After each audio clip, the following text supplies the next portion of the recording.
Assalamualaikum warahmatullahi wabarakatuh. Waalaikumsalam warahmatullah. Alhamdulillah. Suara terdengar ya? Terdengar, Pak? Cukup jelas? Jelas, jelas. Berisik nggak? Enggak. Enggak. Takutnya berisik. Soalnya saya lagi di toko istri sambil jemput istri nih, makanya nggak bisa on cam dulu, maaf ya. Oke, siap-siap. Ada berapa orang sih totalnya? Saya lihat di absensi lumayan banyak ya semester 1 ini yang TI. Ya, sekitar 30 kalau nggak salah. Oh, 30 kan. Tadi mata kuliah apa tadi? Tadi itu ini, Pak. Apa sih? Apa? Pengantar TI. Pengantar teknologi informasi komunikasi, Pak. Oh, pengantar TIK. Ya, Baru beres ya? ya. Ya. Oke. Berapa orang tadi yang hadir? 80-an. 40. 8. 80. Oh, gabungan. Iya, gabungan. Oh, kaget saya. Soalnya saya lihat di absensi sih ada 41 orang kalau nggak salah. Kelas karyawan yang TI ini semester baru sekarang. Ini yang hadir baru berapa orang nih? 6 orang. 6 orang dikurangi 2. Ada 4 orang. Berarti baru 1/10 ini yang hadir. Udah punya grup belum? Grup, kalau grup official udah, Pak. Oh, grup sendiri lah yang Nah, khusus kalian grup kelas. Biasanya tuh kan kalau mahasiswa masuk apa namanya, kayak saya dulu kuliah udah gitu masuk kelas mana gitu kan, kita bikin grup kelas tuh, jadi kalau ada informasi apa enak kayak gitu. Ini belum bikin ya? iya belum, Pak. Yang untuk kelas yang ini ya. Oh, kalau yang kelas yang lain Udah. tapi kalau grup khusus buat kalian semua gitu nggak ada Oh, dosennya belum? udah, Pak. Udah, ya udah, paling itu ntar bikin ya, kalau nanti bikin grup buat khusus kita. Iya, Pak. Soalnya ya tahu sendirilah, semua pasti kalian nggak jarang-jarang ngelihat ke LMS pasti. Ya. Walaupun kita bisa komunikasi di LMS gitu, cuman kan kayaknya nggak seefektif kalau misalkan langsung lewat media sosial. Bikin grupnya di Telegram apa di WhatsApp biasanya? Telegram, Pak.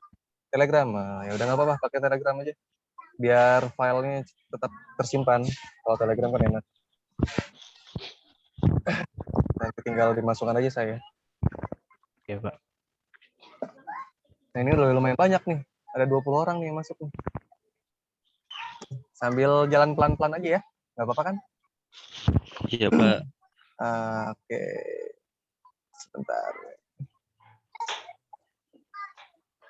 Sok, nggak apa-apa kalau ada yang mau sambil sholat dulu, dipersilahkan, fleksibel aja kok waktunya. Kita kan sampai jam berapa? Sampai jam 9 ya. Jadi kalau misalnya saya lihat di jadwal kan kita nggak ada istirahat tuh. Silakan kalau misalnya ada yang mau sambil sambil sholat dulu, ada yang mau sambil ngemil, ya nggak apa-apa. Jangan dibikin stres lah. Ada yang udah buka LMS? ITTS, e-learning ITTS. Ada yang udah pernah buka?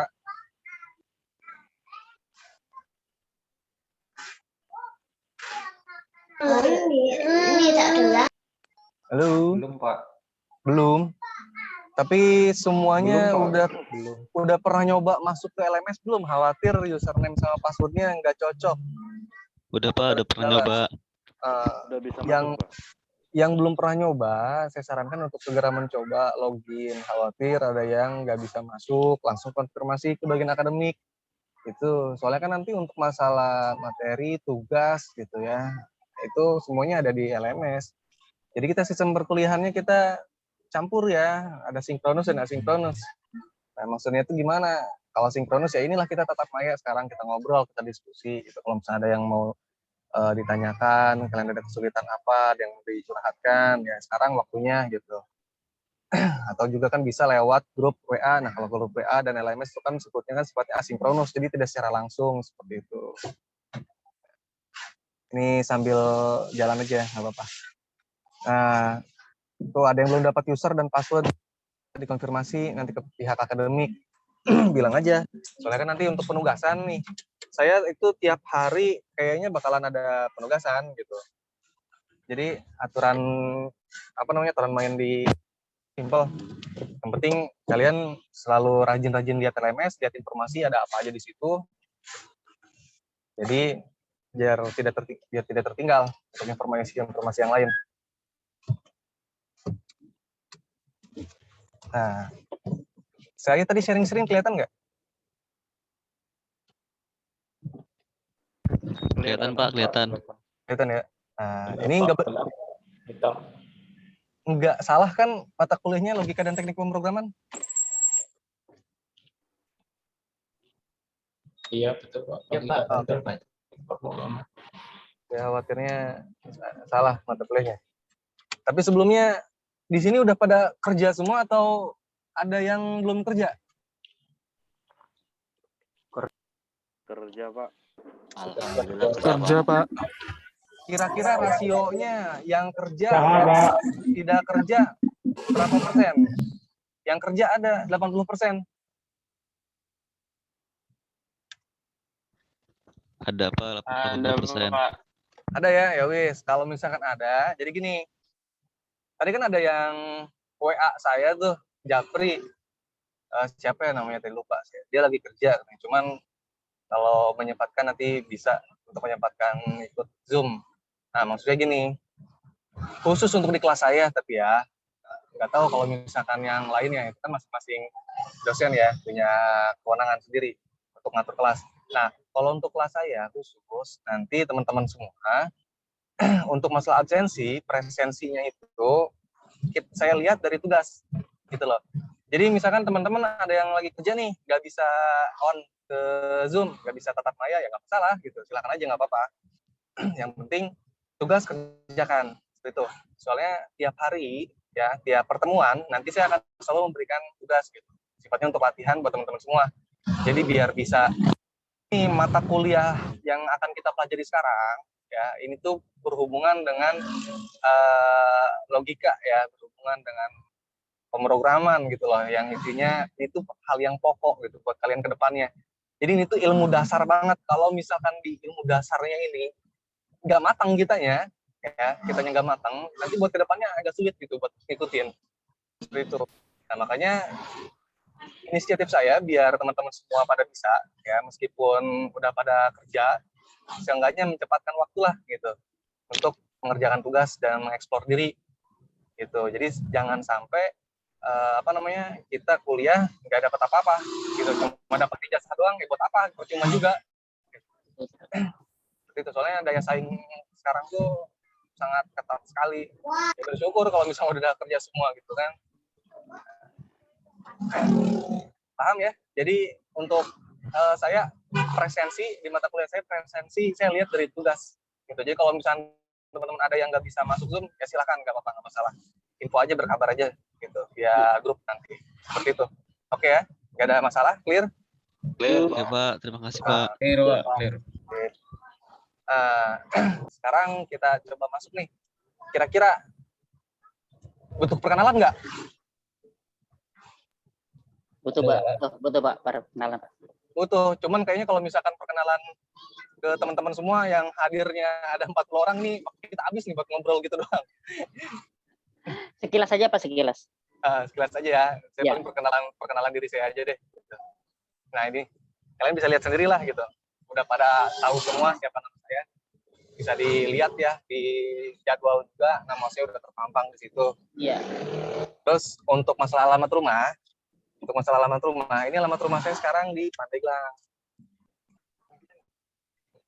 Alamat rumah saya di Pandeglang, cuman saya itu asli bukan orang Pandeglang, tapi asli orang Rangkas. Kebetulan ketemu bidadari di Pandeglang gitu. Tahu deh. Sekarang tinggal di Pandeglang. Tahu Pandeglang? Banten Pak, dekat Serang. Betul sekali. Pandeglang di tengah-tengah di posisinya. Kalau di bawah Pandeglang ada Lebak tuh, Rangkas tuh. Nah, itu Dekat rumah mertua Pak. Oh, rumah mertua di mana? Di Rangkas? Serang? Bukan di Serang Pak. Oh, di Serang. Pinggiran. Mantap. Saya juga selain ngajar di TTS, saya ngajar juga di Untirta. Cuma Untirta yang Cilegon, bukan yang di Serang ya. Soalnya kan Fakultas Teknik di Cilegon adanya. Nah, jadi Saya kalau lagi di misalkan, situ, Pak. oh gitu. Nah, ini ya dari profil saya. Jadi saya tuh dari dulu sampai sekarang ini udah masuk ke dunia pendidikan sih.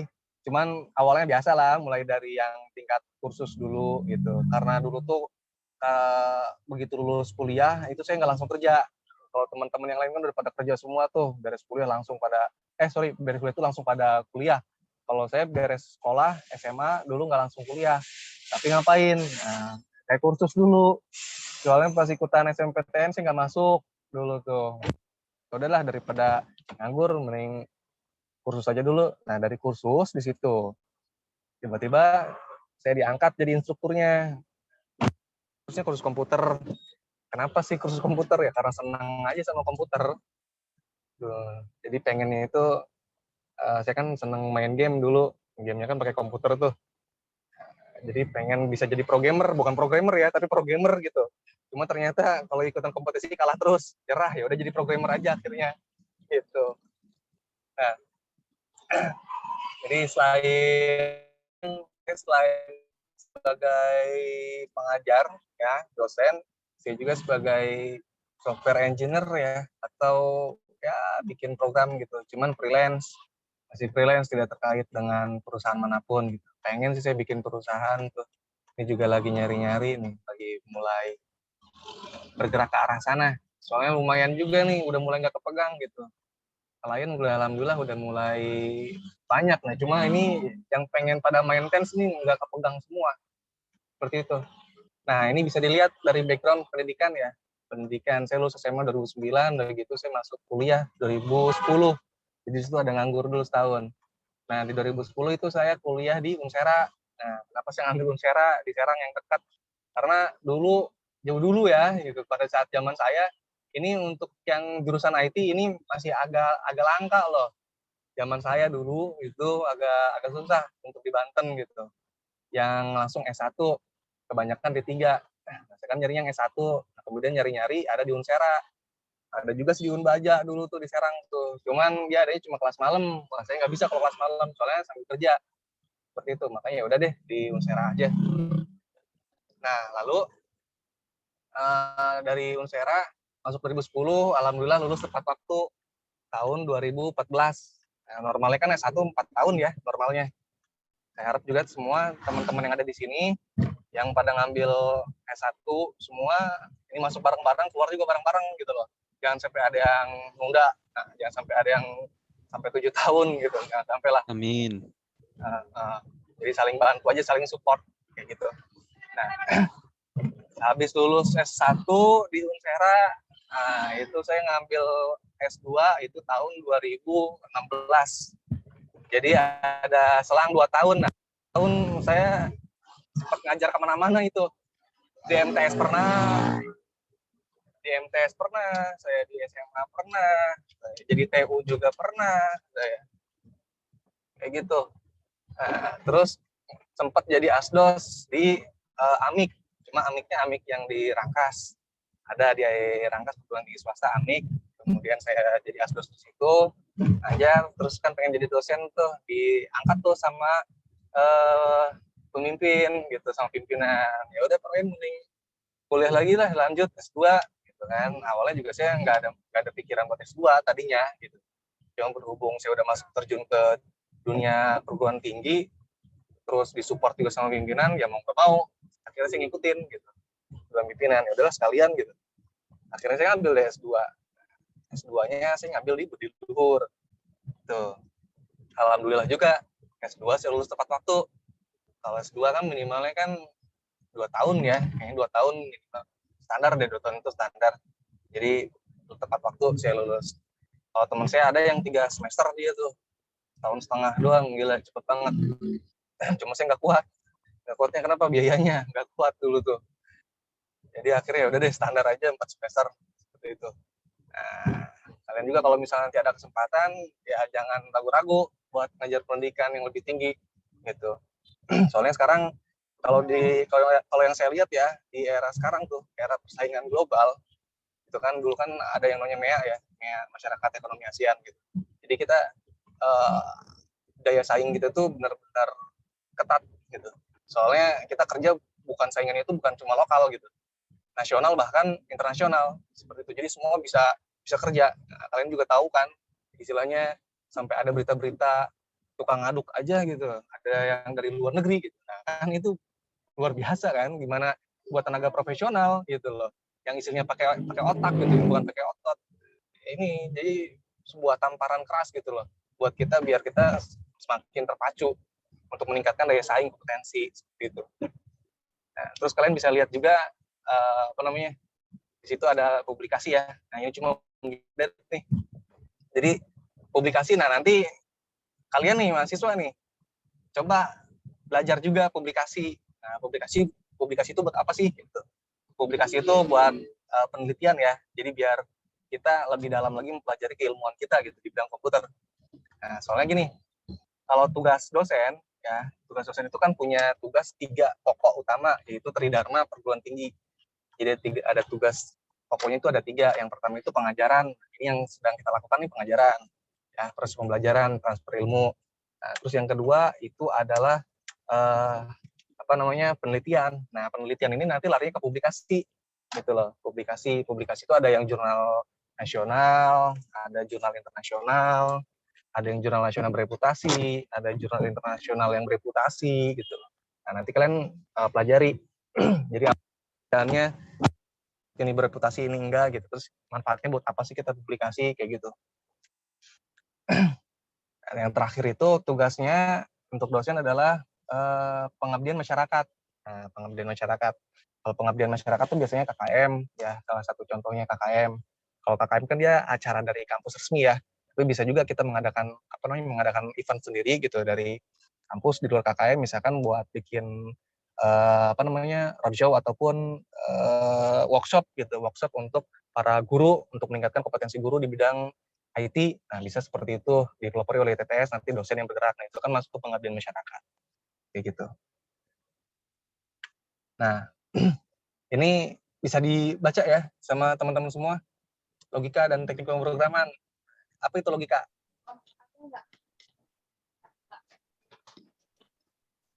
Layarnya kecil, Pak. Tampilan. Layarnya kecil ya, Pak? Kecil banget, Pak. Oh, sorry. Tar. Kalau gini? Iya, ya lumayan. Cakep. Oke nih, Pak. Oke. Lumayan ya. Saya kira tampil ke sono full gitu, ternyata enggak ya. Coba. Nah, kebaca ya sekarang ya.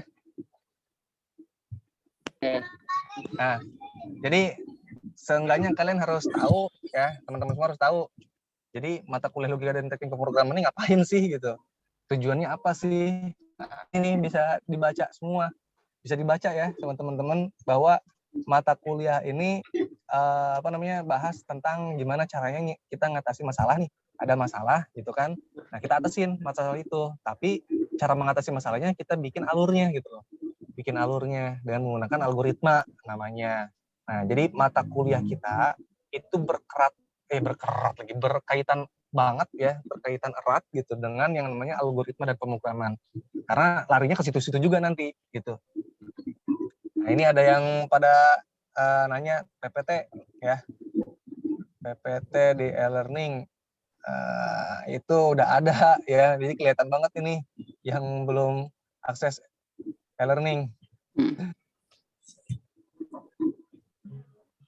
Jadi materi ini udah ada. Soalnya apa? Materi ini tuh materi yang semester kemarin belum saya update. Nanti saya update untuk materinya. Soalnya kalau yang semester kemarin, yang tahun kemarin itu angkatan yang pertama, itu saya implementasinya karena gini, kita kan di mata kuliah ini di MK ini tuh kan ada teori ada praktek ya. Nah, cuman kayaknya komposisinya kita sambil berjalan aja gitu. Kita banyakin ke praktek. Soalnya kalau nggak sambil kita coba implementasi, ini kan ilmu terapan yang kayak gini, bukan ilmu hafalan. Yang penting kalau misalkan sejarah nggak bisa dihafal sama kita. Nah, cuma ini kan yang kayak gini kayak matematika, nggak bisa dihafal gitu. Jadi harus benar-benar kita pahami. Caranya gimana ya? Harus sering banyak berlatih gitu. Nah, makanya nanti kita akan banyak praktek. Materi cuma dikit, nanti langsung kita praktek gitu loh. Ya, Nah, betul, yang Pak. tahun kemarin itu saya implementasinya pakai Pascal. Nah, cuman untuk yang tahun sekarang implementasinya kita pakai bahasa C. Nah, buat apa sih bahasa C Mantap, mantap. gitu? Kan ada yang sebenarnya saya mau tanya, ini ada yang kerja di IT nggak? Background IT ada nggak? Ada, Pak. Ada. Ada. Berapa orang? Ya, berapa? Saya Mas kerja di mana, Mas? apa? Kerjanya di Saya mana? saya di PT Tanggara Mitra Kom, Pak. Oh, di IT-nya? Iya, programming ya. Oh, mantap. Berarti programmer di situ ya? Iya. Bikin apa aja? Sekarang sistem itu apa untuk absensi, terus HRD untuk payroll-nya juga. Itu PT baru? Apa? PT baru? Oh, PT sih udah lama, tapi secara sistemnya baru diperbarui dibenahin sekarang gitu. Oh iya. Itunya sama itu apa? Bikin programnya untuk jaringan apa? Ada pelanggan yang keluhan dari pelanggan itu. Kayak Customer ya. care gitu. Ya betul, itu. Iya. Ya emang mau nggak mau sekarang udah harus beralih ke teknologi ya. Iya. Jadi paperless gitu sekarang. Bahkan klien saya aja banyak yang bengkel gitu. Jadi orang-orang bengkel sendiri pun gitu, mereka udah beralih ke komputer gitu, pakai sistem, udah nggak pakai kertas lagi, nggak catat-catat lagi, nggak kwitansi manual. Enaknya seperti itu. Jadi udah kayak di dealer-dealer. Jadinya enak kan kalau misalkan kita mau ngambil keputusan, kira-kira kita harus ngadain barang apa aja nih. Jadi kan sistem kita kan bisa sebagai DSS juga atau decision support system, yang mana sistem yang kita bangun bisa digunakan atau dikembangkan sebagai sistem pengambil keputusan gitu. Jadi untuk mendukung keputusan. Contoh halnya ini banyak barang yang masuk, kalau misalkan kita nggak teliti, nggak jeli, ini mana nih yang paling laku gitu kan di toko kita gitu. Nah, itu harus lihat data kan. Nah, kalau misalkan secara manual kita ngitung pakai kalkulator, belum buka-buka kertas, masih untung kalau misalkan kertasnya nggak kesiram kopi. Coba kalau kesiram kopi, kalian di bengkel tahu sendiri kan, megang-megang oli segala macam gitu. Terus orang banyak, Pak, itu nggak bakal kondusif. Makanya harus pakai sistem biar enak. Nah, seperti itu contohnya. Kenapa harus migrasi di di era informasi ini, era teknologi, kenapa kita harus migrasi ke teknologi? Itu pentingnya seperti itu. Pasti tadi juga udah dipelajari ya di mata kuliah pengantar tadi teknologi TIK ya itu. Nah, Pengantar teknologi. pengantar teknologi. Nah, sekarang kita nih yang di mata kuliah ini logika dan teknik pemrograman nanti saya akan menitik beratkan kepada logika. Maksudnya gimana? Nanti saya mau ngebentuk logika teman-teman dulu nih gitu. Ada cewek nggak di sini pesertanya?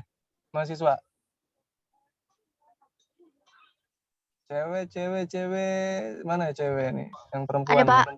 Oh, ada ya? Ada nih Ria. Siswi Nih, berarti, Pak. lagi? Oh iya, mahasiswi. Rita sama siapa? Dwi, cewek cowok nih Dwi. Desi, ada nih Desi. Nih, 2 tuh. Ada 2 orang doang yang perempuan. Ada Dwi cowok, Pak. Ada, Pak. Cewek. Oh. Nah, jadi yang perempuan nih harus ngikutin ya. Biasanya kan perempuan kan pakainya perasaan ya, pakai ya banget, pakai logik gitu. Jadi bayarnya buat di MK kita pakai logik ya, jadi jangan pakai perasaan. Ya, Bahaya Pak. komputer kalau pakai perasaan. Intermezzo aja, intermezzo. Ya, Nah, Pak. Siap. Jadi logikanya ini karena gini, komputer kan dia punya aturan main tersendiri ya. Komputer punya aturan main tersendiri. Yang mana komputer itu dia berpikir itu secara sistematis gitu loh. Jadi secara terstruktur, secara terurut. Nah, jadi mau nggak mau ya kita harus belajar gitu bagaimana cara komputer berpikir. Padahal kan kalau misalkan kita lihat sejarah, komputer kan dibikinnya sama manusia ya. Nah, kita kalau misalkan mau mengembangkan program untuk komputer, ya kita harus belajar dulu bagaimana nih si komputer ini berjalan gitu. Bagaimana caranya. Nah, itu nanti kalian didukungnya itu di mata kuliah arsitektur dan organisasi komputer. Nah, nggak tahu deh di semester berapa tuh. Ada nggak di semester 1? Arsitektur dan organisasi komputer. Kalau ada, jadi melengkapi gitu. Kalau misalkan nggak ada, biasanya nanti di semester berikutnya mungkin. Nah, ini belum ada kayaknya. iya kayaknya di semester berikutnya. Jadi di mata kuliah itu kalian akan belajar bagaimana instruksi-instruksi ya, instruksi-instruksi yang ada itu diteruskan, diolah, diproses dan diteruskan gitu loh. Jadi inputnya bagaimana, prosesnya bagaimana, outputnya bagaimana. Itu lumayan ya, lumayan pusing kalau menurut saya gitu. Soalnya kita berbicara hal yang abstrak gitu, berbicara hal yang abstrak dalam artian kita nggak ada bentuknya gitu. Jadi unitnya di pengolahan ini gimana gitu. Terus untuk outputnya gimana gitu. Itu tuh hal skematis gitu yang kayak gitu. Nah, untuk mata kuliah kita, jadi kita bisa menggambarkan logika jalannya program secara tertulis dengan algoritma. Nah, algoritma dan dilengkapi diagram alir. Nah, ini maksudnya sama-sama aja nih algoritma juga. Soalnya gini, dalam notasi penulisan algoritma itu kan nanti ada beberapa banyak gaya ya atau cara gitu. Ada yang menggunakan pseudocode, ada yang menggunakan flowchart nih, ada juga yang menggunakan satu lagi tuh bahasa deskriptif. Nah, itu berbeda tuh antara ketiganya gitu loh. Nanti akan kita bahas secara mendalam. Nah, khusus untuk di mata kuliah kita kali ini yang namanya nanti kalian download software ya. Softwarenya itu Flowgorithm. Nah, Flowgorithm untuk membuat flowchart gitu. Jadi bikin algoritmanya itu menggunakan flowchart, pakainya softwarenya Flowgorithm, enak banget. Dibanding bisa pakai Word juga bisa, atau mau pakai Visual Visio, Microsoft Visio juga bisa. Pakai Visio juga bisa. Cuman kalau saya enaknya itu ternyata pakai Flowgorithm enak gitu. Saya taunya itu dari mahasiswa saya tuh. Dari mahasiswa saya di Untirta, dia ada yang pakai itu. Pas saya coba ternyata enak juga. Jadi pakai Flowgorithm itu bisa langsung eksekusi loh, bisa langsung eksekusi algoritma yang kita buat. Algoritma yang kita buat bisa langsung kita eksekusi. Jadi biar ketahuan algoritmanya ini benar atau enggak. Nah, terus terakhirnya gilanya lagi ini bisa langsung di-convert gitu ke bahasa pemrograman. Jadi langsung bisa ditranslasikan. Kita nggak usah capek-capek lagi nulis bahasa pemrograman. Wah, enak banget itu. Iya, enak banget. Nah, cuman biar saya nyiksa mahasiswa ya. Jadi dosen tuh paling senang nyiksa mahasiswa. Nah, di Flowgorithm itu dia belum mendukung bahasa C. Bisanya itu bahasa C++. Nah, antara C dan C++ itu beda. Nah, kalau saya pengennya pakai bahasa C gitu. Jadi biar kalian ada mikirnya juga, biar mau mengeksplor kayak gitu. Ntar kalau misalkan pakai C++, nanti terlalu enak buat kalian ya. Kayak gitu. Alasan yang lain, ini ada yang nanya, ada linknya nggak Pak? Link apa tuh yang Flowgorithm itu? Searching aja di Google. Ada. Flowgorithm. Nah, itu. Nah, cekatan tuh. Mahasiswa kayak gitu cekatan tuh, senang saya. Flowgorithm. Kasih itu linknya dong. Di chat. Oke. Flowgorithm. Kasih linknya di chat. Biar teman-teman yang lain bisa download juga. Oke.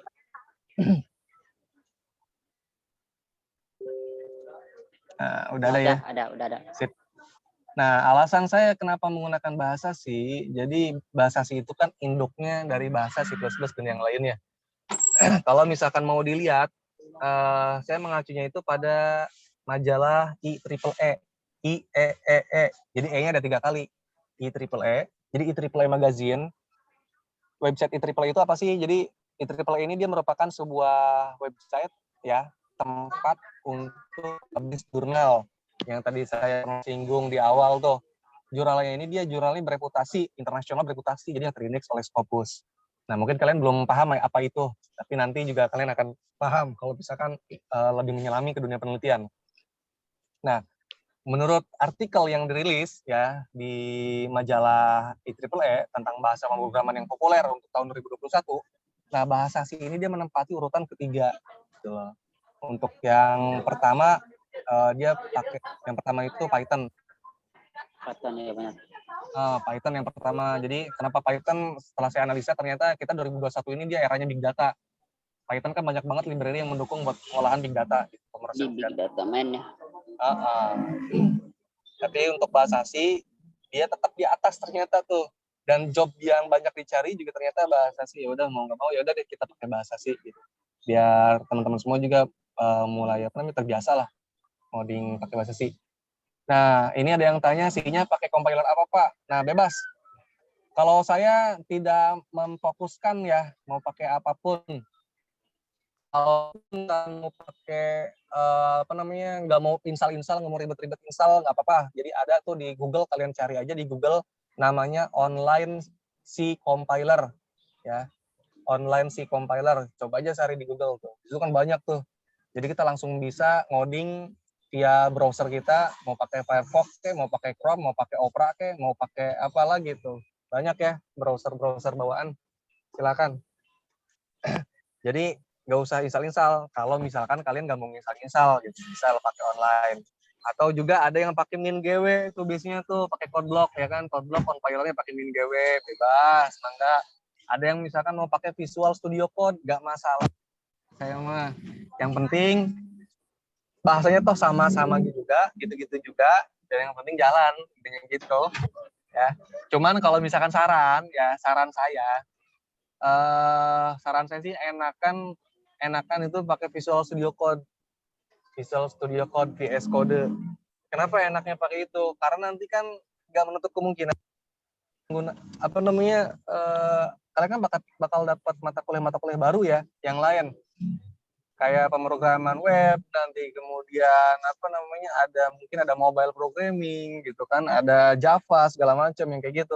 Nah itu kan butuh yang namanya IDE ya. Nah mungkin kalau misalkan buat teman-teman yang belum pernah terjun ke dunia IT masih bingung dengan istilah-istilah yang saya ucapkan. Kalau misalkan bingung catat terus cari gitu. Nah, soalnya mahasiswa itu kayak gitu ya. Pola pikirnya itu dia mencari, menggali sendiri, bukan nunggu disuapin. Jadi nggak kayak waktu di sekolah dulu. Nah, coba silakan kalian cari istilah-istilah yang tadi. Nah, itu ada yang namanya IDE. IDE itu apa? Ada yang tahu nggak IDE?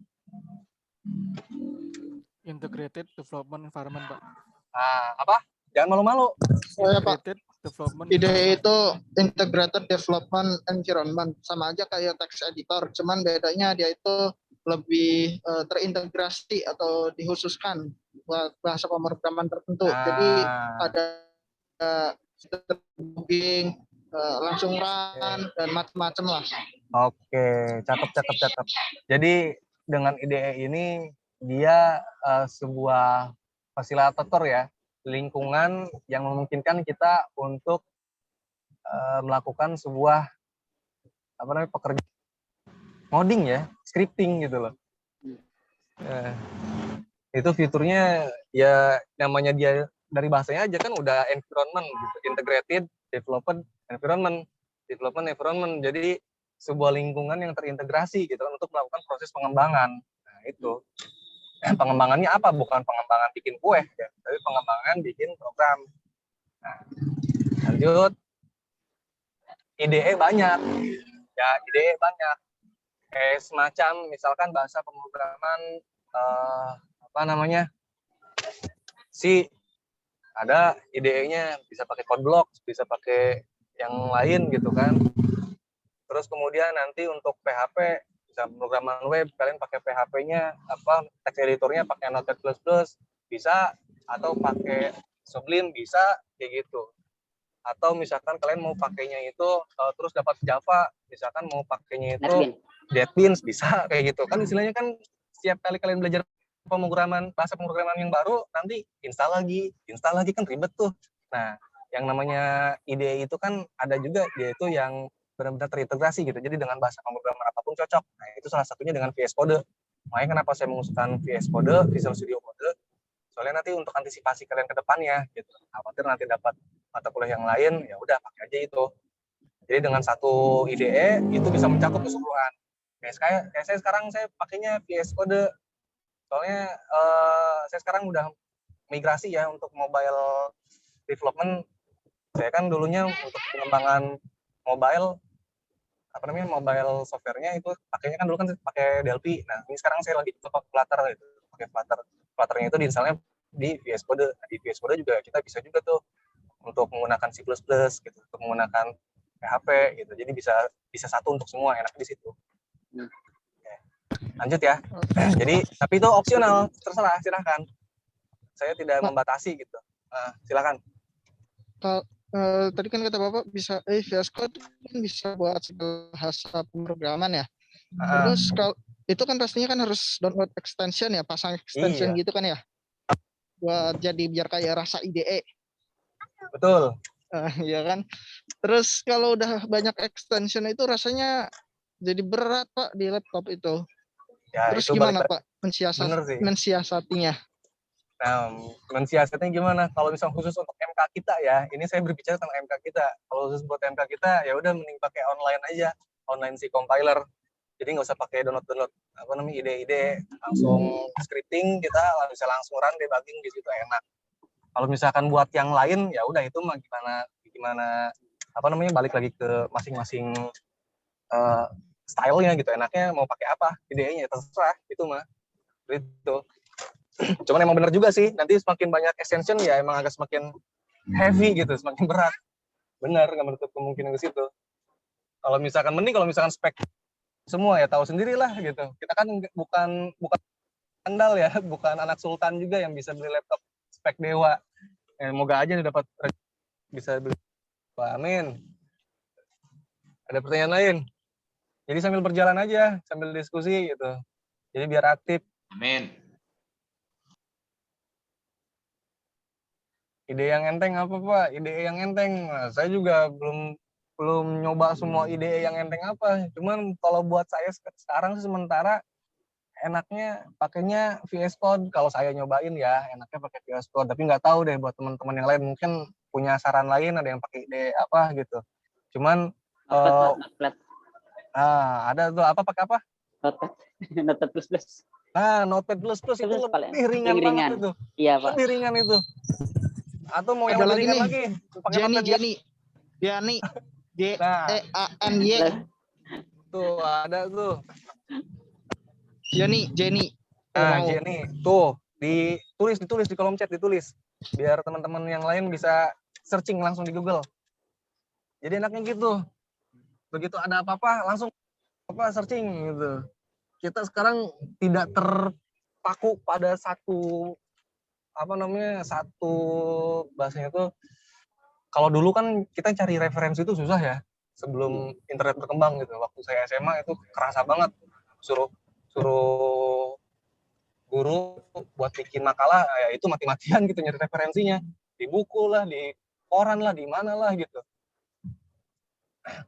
Nah kalau sekarang internet udah banyak, ya gampang banget gitu. Internet udah berkembang, gampang banget buat nyari referensi. Jadi saya nggak mencakup nggak menargetkan ada referensi khusus gitu untuk mengolah itu. Yang penting kalian punya sinyal internet, udah deh bisa jalan. Kalaupun nggak punya sinyal internet, ya udah deketin tetangga yang punya hotspot. Itu caranya. Kalau misalkan pengen lebih ekstrim lagi, ya ngehack sendiri, ikutin mata kuliah Profono. Kan gitu, cyber security. Tapi tujuannya jangan dipakai buat yang nggak benar ya. Ilmu pakainya yang benar, jangan pakai yang nggak benar. Oke, coba ini saya sebelum nyambung ke yang berikutnya, saya kasih tahu dulu. Bentar ya, saya ganti sharingnya dulu. Mana ya? Saya share. Sebentar. Dokumen. Nah. Kelihatan? Ya. Sharing screen-nya? Ya, kelihatan Pak. Ada muncul ya? Sip. Ada. Jelas? Apa judulnya itu? Algoritma pemrograman. Algoritma pemrograman. Nah. Tuh. Mikir nggak? Mikir, lagi nyari ide. Iya, mikir. Jadi mata kuliah kita, ini tuh mata kuliah yang bikin otak pusing gitu. Tapi nggak apa-apa. Kalau kita ngerasa pusing, ya berarti tandanya kita mikir. Kalau misalkan kita nggak pusing, ada dua kemungkinan. Pertama jenius, kedua nggak mikir, kan gitu. Ya. Nah, apa itu? Kira-kira algoritma apa algoritma? Algoritma, langsung Google. Google aja Google. Kalau kalian buta, Google langsung. Algoritma apa sih? Tuh, jadi pura-pura kan kalian udah tahu gitu. Padahal makan Google. Apa itu algoritma?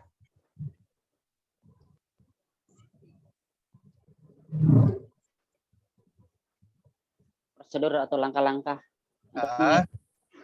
untuk perhitungan. Untuk menyelesaikan perhitungan. Iya, permasalahan sih bukan perhitungan aja, masalah yang itu, masalah yang ada gitu ya. Yang ada ya. Nah, terus yang lain ada yang mau coba apa itu algoritma? Mungkin ada yang udah nyari, oh saya nemunya apa di sini nih. Katanya algoritma tuh ini. Dok, enggak. Apa itu algoritma? Tadi katanya kan ada tuh temennya tuh bilang, katanya untuk suatu cara untuk menyelesaikan sebuah masalah, Pak. Iya, oke. Terus yang lain, kira-kira ada lagi nggak?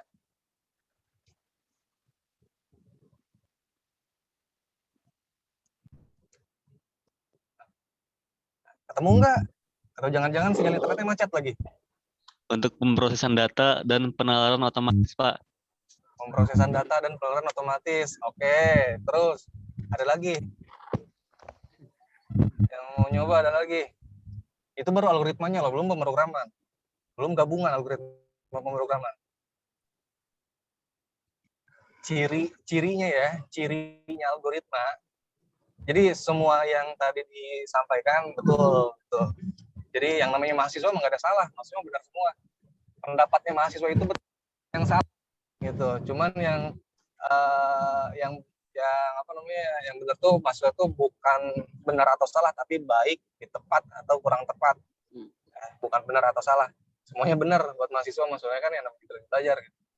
Nah, makanya jangan malu-malu kalau misalkan ada yang mau omongin aja gitu dalam kepalanya. Jadi harus berani ya menyampaikan aspirasi. Nah, algoritma cirinya itu dia betul untuk menyelesaikan masalah. Nah, cuman secara terstruktur ya, sistematis gitu. Intinya itu. Jadi suatu urutan gitu kan atau langkah-langkah untuk menyelesaikan masalah secara sistematis. Nah, di situ harus digarisbawahi sistematisnya. Jadi sistematisnya itu secara terurut atau terstruktur. Nah, seperti itu. Kalau misalkan penyelesaian masalahnya tidak struktur, itu nggak akan bisa disebut sebagai algoritma, walaupun masalahnya beres gitu. Nantinya muter-muter lagi, ngapain gitu muter-muter, capek kan? Itu. Contohnya aja, kalian kalau misalkan mau nyeduh mie, gimana sih caranya nyeduh mie? Ya, siapkan air. Nah itu kan, air kayak gitu, udah gitu rebus. Kompor. Nah, kan nggak mungkin juga tiba-tiba masukkan mie ke dalam kompor yang sudah diisi air mendidih, misalkan kayak gitu. Kan mie-nya kan belum dibuka, masih dibungkus, ya kan? Nah, nanti susah, kayak gitu. Jadi harus terstruktur. Gitu. Nah, terus sekarang pemrograman. Apa pemrograman? Tadi kan algoritmanya udah tuh, pemrograman nih sekarang. Ayo, cari. Santai aja, baru jam 8. Bisa ada 1 jam lagi, sampai jam 9. Pemrogramannya apa sekarang? Baru algoritmanya tadi. Proses menulis atau menguji dan memperbaiki dan memelihara kode yang membangun suatu program komputer. Cakep. Ada lagi yang lain? Pak, implementasi Pak dari algoritma. Implementasi dari yang algoritmanya, menerapkan yang itunya. Oke, ada lagi yang lain yang mau? Suatu proses atau kegiatan menulis algoritma saling berhubungan, Pak. Gitu, saling berhubungan. Boleh siap. Yang lain? Suatu atau proses semua? Satu proses atau kegiatan menulis dan menguji program agar program dapat dibuat dan dihasilkan sesuai apa yang diinginkan, Pak. Sesuai apa yang diinginkan. Oke, cakep. Boleh.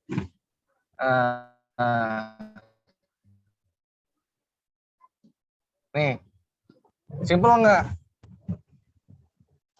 Set instruksi untuk membuat program komputer.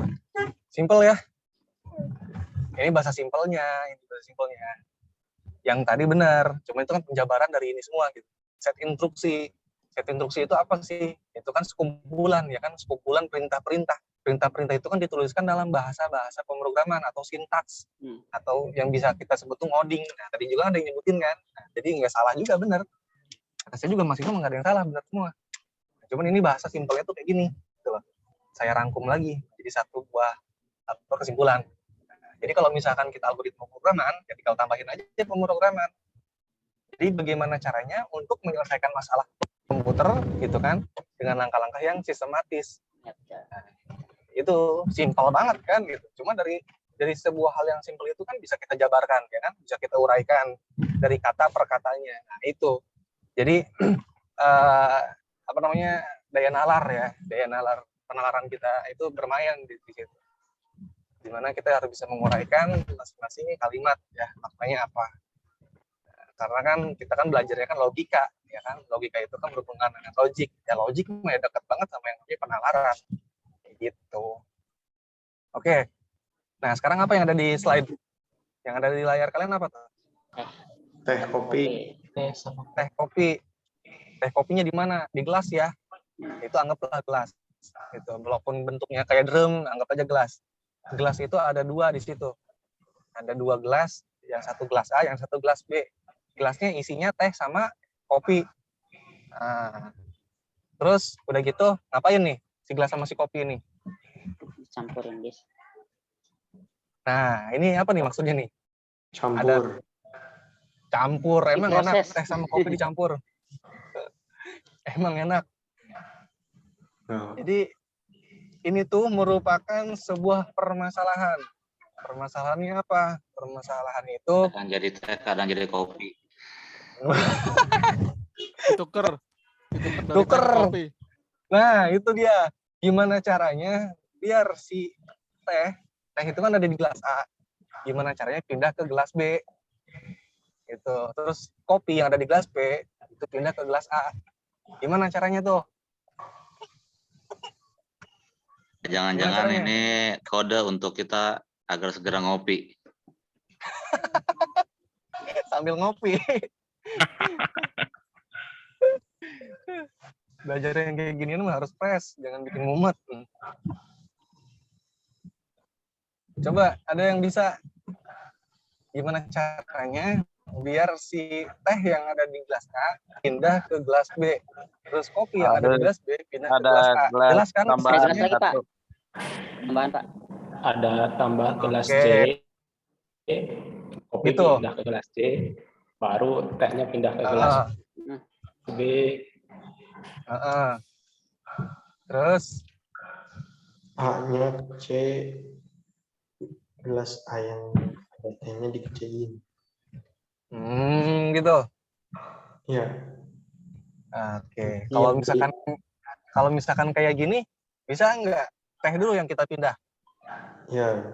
Bisa. Nah, terus udah Gelas kopi. pindahin teh, kan yang gelas A, yang A kosong tuh. Nah, terus Iya. kopi pindahin ke gelas A gitu. Iya, Pak.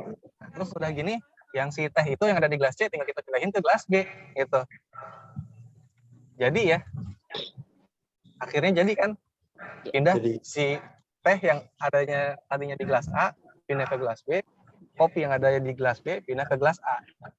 Selesai masalah? Selesai. Oke, tidak tercampur, ya kan? Walaupun kita butuh 1 gelas tambahan, ya nggak masalah. Toh kan itu cara kita untuk menyelesaikan masalah. Bisa nggak kalau misalkan gelasnya 2? Iya bisa, Pak. Bisa, Pak. Bisa, gelasnya 2. Bisa, Jadi, Pak. Yang B diminum kita siap dulu. Diminum dulu kopinya. Yang satu yang A. Minum dulu, udah gitu dikeluarin lagi. Ngarang. Pindahin labelnya. Bisa aja, kita gelasnya nyiapin 2, jadi bukan cuma gelasnya. Tapi ada gelas D juga, nggak masalah. Tujuannya terpenuhi nggak nanti akhirnya? Bisa juga terpenuhi, gitu kan. Cuman permasalahannya, apakah efisien atau tidak. Nah, jadi ciri dari algoritma yang baik, ya, ciri algoritma yang baik, itu efektif dan efisien. Apa itu efektif, apa itu efisien? Ada yang bisa bantu? Apa itu efektif, apa itu efisien? Efisien banget. Intinya itu nggak berbelit kali ya Pak ya, nggak berbelit, nggak buang banyak resource, simple. Itu yang mana, efektif atau efisien itu? Aduh, Gimana itu? efisiens. Kalau efektif Efisien, nah. itu manjur tepat Manjur. sesuai sasaran yang Oke. dituju awal gitu. Wah, gitu loh pokoknya. Sip. Ada lagi yang mau mencoba? Tujuan tercapai dengan cara yang simpel. Tujuan tercapai dengan cara yang simpel. Nah, itu gabungan efektif dan efisien itu. Tujuan tercapai dengan cara yang simpel. Nah, itu tuh gabungan dari efektif dan efisien. Nah, jadi kalau misalkan kita tarik secara simpel ya, secara mudahnya, bentar ya. Efektif itu tepat, jadi mencapai sasaran. Nah, itu efektif. Cara simpelnya sih gitu. Kalau misalnya kalian mau lihat definisinya, searching aja di Google. Definisi efektif pasti ngebrebet, itu panjang tuh, ada berkalimat-kalimat. Atau definisi efisien. Nah, efisien tuh benar tadi yang bilang bahwa efisien itu dia tidak memakan resource banyak. Atau bahasa simpelnya tadi apa? Tadi bahasa simpelnya apa tuh? Yang gabungan efektif dan efisien tadi dengan cara yang simpel katanya. Tujuan tercapai dengan cara yang simpel. Dengan cara yang simpel. Nah, itu lebih mantap lagi tuh. Jadi efisien itu benar, itu berhubungan dengan resource atau sumber daya. Jadi tidak banyak menggunakan sumber daya atau istilahnya yang cost-nya paling sedikit. Gitu, yang cost-nya itu paling sedikit. Nah, kayak gitu, itu efisien. Nah, paham ya? Jadi algoritma itu, jadi kalian ya, teman-teman semua, kalau misalkan mau membuat sebuah algoritma, pastikan sebelum bikin program kan bikin algoritma dulu. Ya, kalau urutannya sih kayak gitu, ya urutannya kayak gitu. Tapi biasanya rata-rata kalau orang yang udah bisa ngoding mah langsung aja hajar bleh gitu, gaspol, langsung aja nulis. Kedok magic. Nah, gitulah jeleknya di situ. Jadi nggak ada dokumentasi nanti. begitu nanti ada apa namanya ada yang mau diperbaiki gitu di modul yang mana, bingung ini tuh ntar nyangkutnya kemana ya. Nah, itu dia biasanya sih gitu pengalaman saya. Nah, lanjut lagi. Tapi sebelum lanjut enaknya saya ganti dulu ya dari HP ke PC. Saya live dulu bentar ya, kalian jangan kemana-mana, oke? Ya Pak. Bentar, saya live dulu bentar. Kita pindah gadget dulu. Siap Om. Tetap di TV One.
Suara saya terdengar tidak? Terdengar. Jelas, Pak. Terdengar. Oke. Ini saya baru sampai rumah, jadi udah bisa pakai laptop nih, biar lebih enak lagi. Ke sini ada yang mau ditanyakan?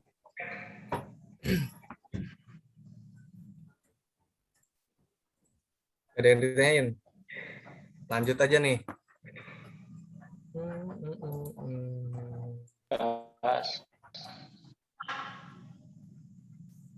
Sinyalnya kurang bagus di sini, putus-putus. Saya harus off cam ini. Tadi sampai mana namanya? Algoritma ya, algoritma itu harus efektif dan efisien ya. Sampai sini jelas ya, tidak ada yang mau ditanyakan. Jadi maksud dari algoritma itu apa sih? Pemrograman itu apa sih? Gitu. Terus bikinnya itu algoritma yang baik itu kayak gimana sih? Gitu. Kalau nggak ada yang tanyain, ya kita lanjut. Ini saya coba sharing screen ya. Saya sharing screen. Nah, kira-kira terlihat nggak sharing screen-nya? Belum, Pak. Mbak. Belum, Pak. Wah, tar ngeheng laptopnya ngeheng. Laptopnya ngeheng, tapi suaranya masih ada ini.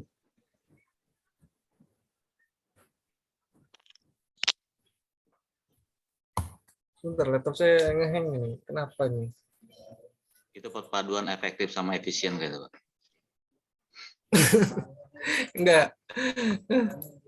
Ini laptop saya ini belum mati nih, udah seminggu lebih nih. Buset.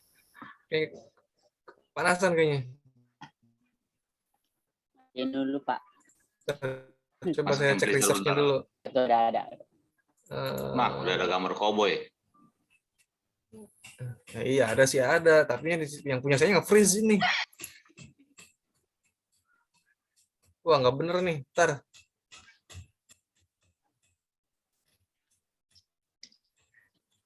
Zoom meeting. Wah nggak bener nih, nggak bener nih.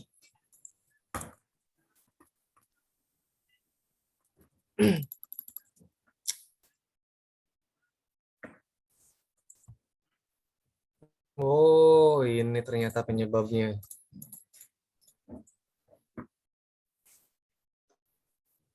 Sebentar. Ini tuh dikarenakan kayaknya VGA-nya kepanasan nih. Gila bener aja. Coba tes lagi.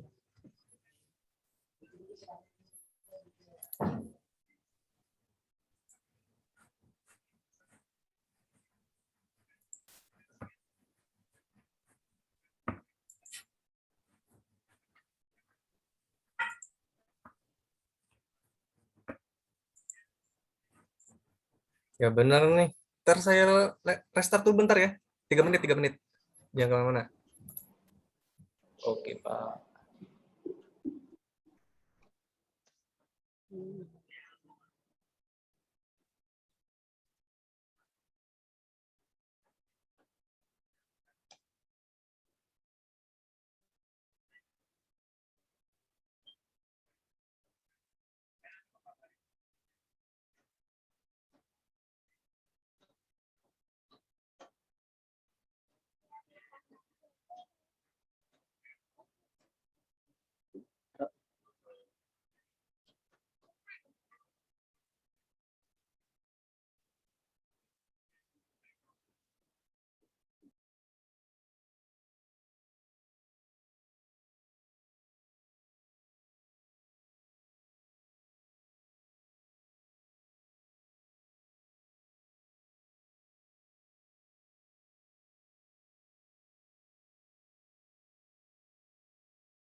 Cek sound.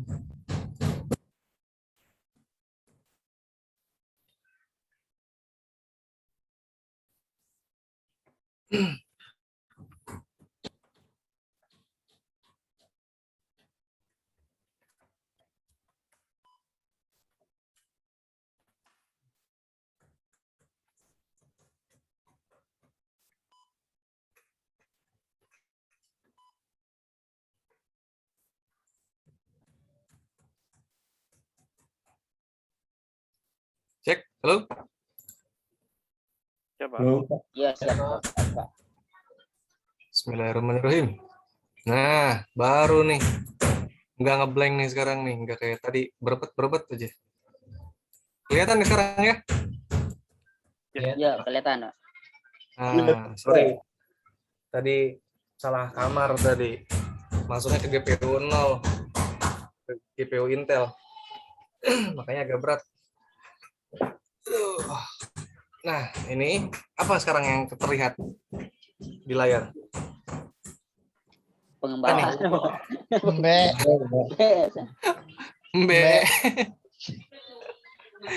Ada 1, 2, 3, 4 nih. Ada 4 buah komponen di sini ya. Ada serigala, manusia, kambing, sama wortel. Nah, jadi goal kita itu untuk pindahkan ya. Kita pindahkan semua 4 komponen yang ada di sisi kiri itu ke sisi kanan. Nah, jadi kita nyebrang nih ceritanya. Ya. Tuh. Can you get all 4 across the river safely? Nah, bisa nggak nih kita menyeberangkan semua ya keempatnya ini menyeberangkan sungai dengan selamat. Tuh, di sini ada kata selamat nih.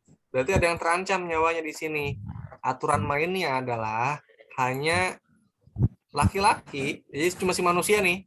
Cuma si manusia ya yang bisa mendayung si perahu gitu.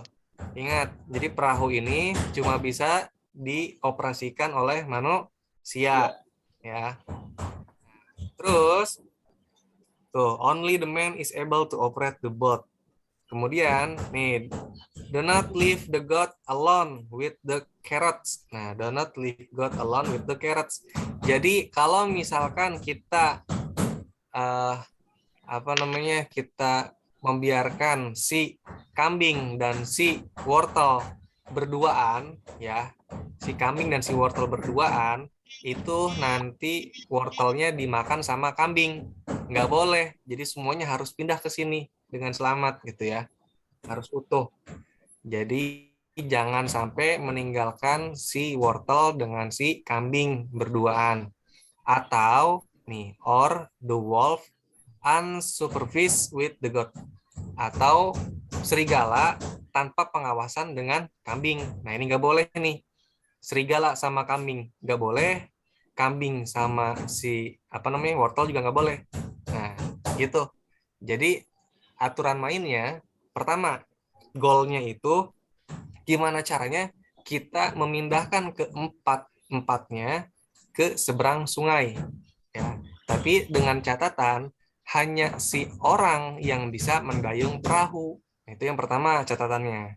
Terus yang kedua, kambing itu tidak boleh ditinggalkan berduaan dengan wortel.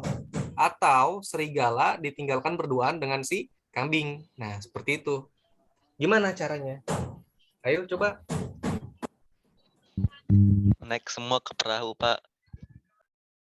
Nah, perahunya itu cuman bisa ditumpangi oleh 2.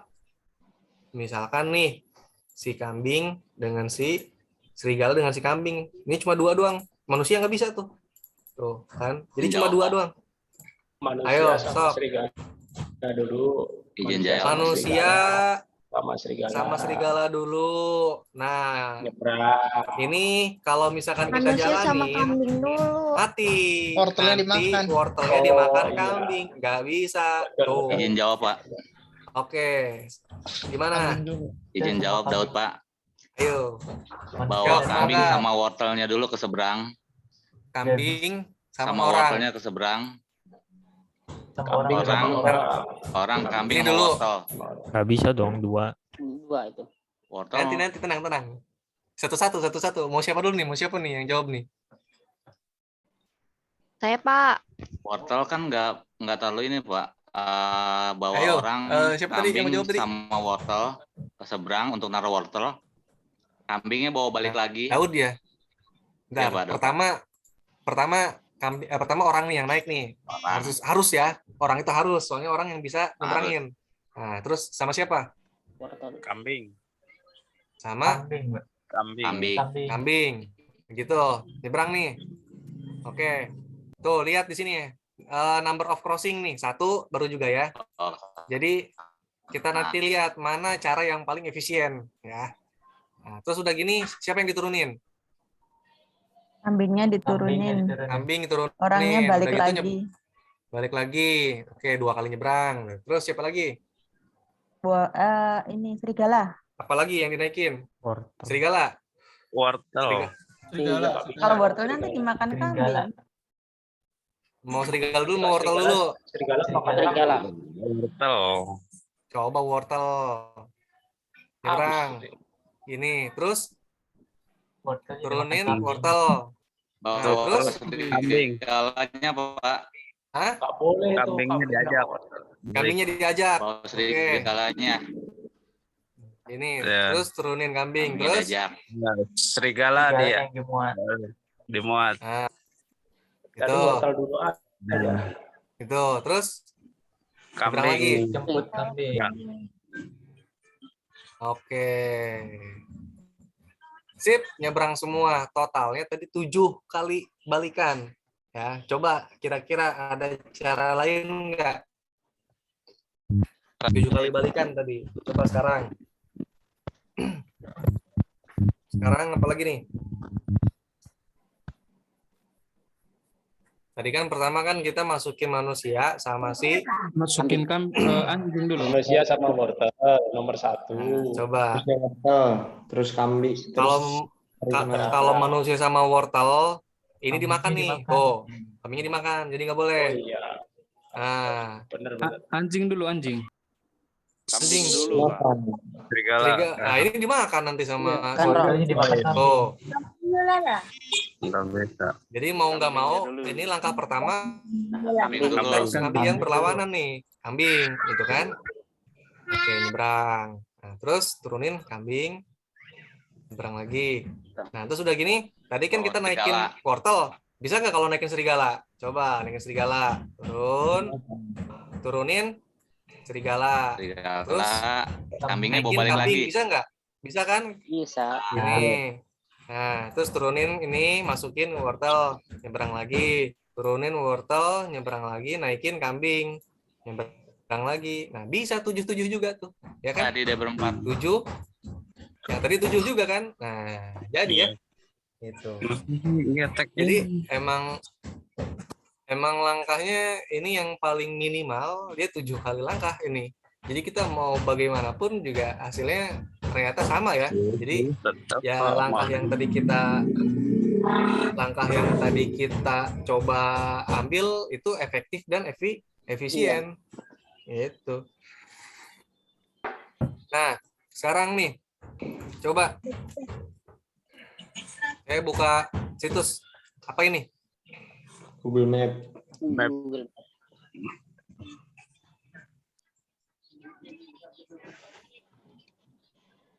Oke, Google Map. Mantap nih. Sambil ngopi seruput dong. Ya. Nanti aja lah sahur. Sahur aja aku mah. Ini ada yang angkat tangan Resen, Galih sama Tommy. Ada yang mau didiskusikan? Itu udah dari tadi, Pak. Kayaknya. Oh, dari tadi. Sorry. Berarti nggak ada ya. Tommy, ada yang mau didiskusikan, Tommy? Atau udah? Itu Pak, yang perahu tadi. Oh, yang pernah tadi. Oke, nggak apa-apa. Sip. Nah, sekarang gini. Kalian lihat ini ya. Tuh. Kan ada peta nih. Ya kan? Ada peta. Misalkan nih, ini kan Tangerang, ya, kota Tangerang. Terus di sini kota Jakarta, Tangerang, Jakarta.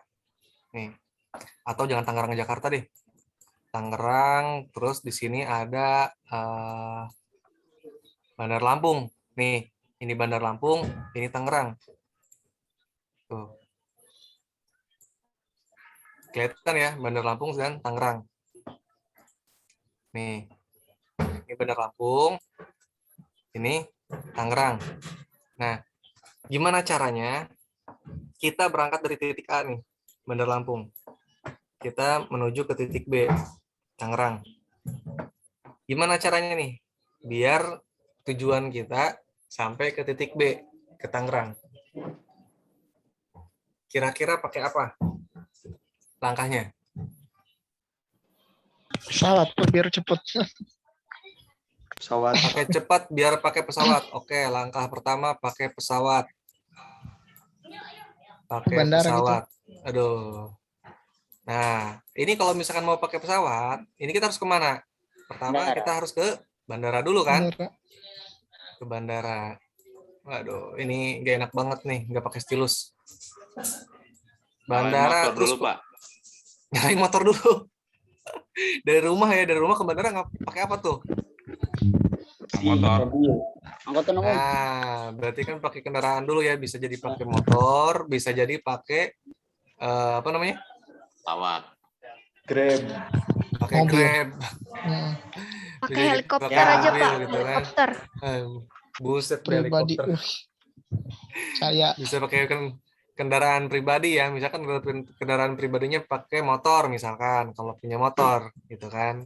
Kalau nggak punya motor kan harus pakai umum kan gitu ya. Ini motor ke bandara. Nah, motor ke bandara. Terus dari bandara kemana? masuk ke pesawat ya Pak. Pesawat. Oh, yang kalau udah pesen Tiketnya tiket tapi belum, Pak. Nah, dari sini ada proses nanti nih, pesen tiket segala macem kan. Udah gitu, kita langsung terbang tuh. Terbang ke kemana? Bandara Soekarno-Hatta, Tangerang. Nah, ke Bandara Soekarno-Hatta. Ya, SUTA nih. Ke Bandara Soekarno-Hatta. Misalkan tujuan kita mau ke ITTS nih. Bandara Soekarno-Hatta. Terus dari Bandara Soekarno-Hatta, biar ke ITTS, pakai apa lagi? Grab aja Pak. Pakai kendaraan lagi ya? Iya. Oke, naik Grab misalkan kan karena kita pakai motor ya kan, otomatis kan berarti begitu turun Bandara Soekarno-Hatta, motor kita kan ketinggalan tuh di bandara Lampung ya. Jadi di sini harus pakai kendaraan umum atau pakai Grab yang tadi itu. Atau pakai online gitu kan. Nah, misalkan pakai Grab. Nah, dari Grab kita tujuannya ke ITTS kan gitu. Ya. Nah, ini cara pertama. Cara kedua, ada lagi nggak cara yang lain? Naik kapal. Naik kapal. Kapal apa nih? Kapal laut. Pelabuhan. Kapal laut. Naik kapal laut. Kapal laut ya, bukan kapal api ya. Kalau kapal api nanti ya ngucek ngopi nanti. Nih, kapal laut. Pertama biasa pakai kendaraan dulu. Mau pakai motor, mau pakai mobil. Misalkan pakai motor, misalkan. Motor. Nah, terus dari sini kemana? Pelabuhan. Pelabuhan Ke Bakauni. pelabuhan. Oke. Pelabuhan di Lampung itu Pelabuhan Bangkauni ya. Pelabuhan. Dari sini kemana? Dari pelabuhan terus ke pelabuhan yang di Cilegon tuh Merak. Pelabuhan Merak, ya kan? Ke pelabuhan Merak yang ada di Banten. Nah, terus dari sini terus Naik Grab. kita naik Grab. kereta, Pak. Nah, atau mending pakai motor. Motornya kan naik pelabuhan tuh. Oh Motornya iya. naik pelabuhan, ya kan? Nah, mending pakai motor kita. Merak. Pakai Ini harus motor. efektif dan efisien, Pak ya. Ini. Itu tadi. Efisien. Oke, jadi udah ketebak maksudnya ya. Intinya banyak jalan menuju Tangerang. Ya.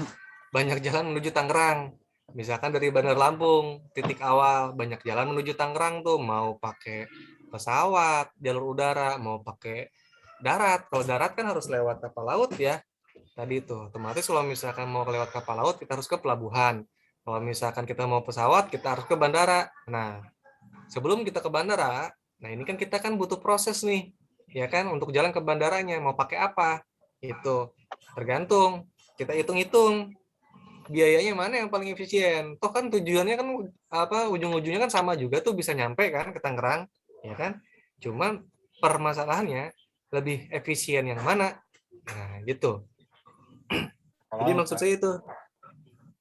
Nah, ini tinggal kita hitung-hitung aja tuh, berapa tiketnya kalau misalkan pakai pesawat, ya kan, di bandara. Udah gitu biaya bensinnya berapa nih? Terus di ujungnya nanti pakai Grab. Nah, berapa kira-kira biaya Grab? Nah, itu kan kita kan harus ada analisis ke situ, ya kan? Nah, berarti kan kita harus tahu dulu, ya kan, harus tahu apa biaya, ya. Kalau misalkan pakai motor butuh berapa liter bensinnya. Nah, kemudian kalau misalkan pakai Grab, ya pakai online atau pakai kendaraan, mau berapa biayanya.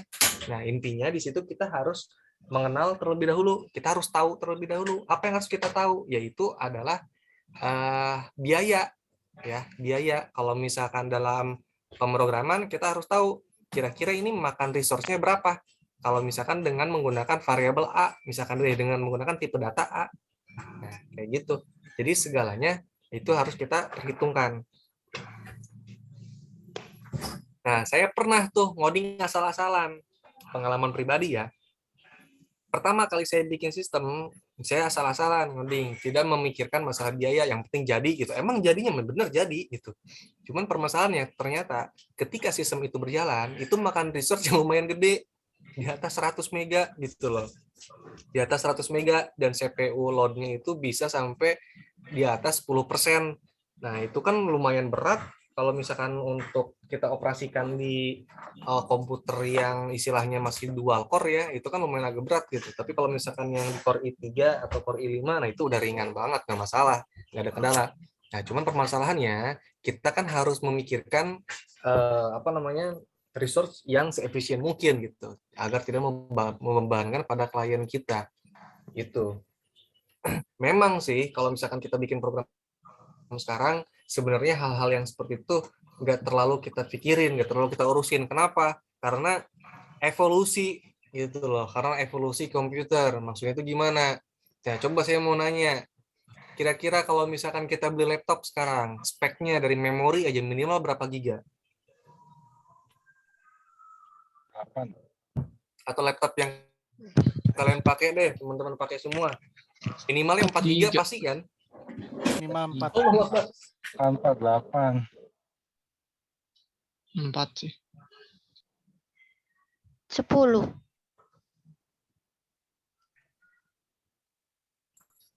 Minimal 4 lah, kayaknya standarnya ya. Minimal 4 giga gitu loh.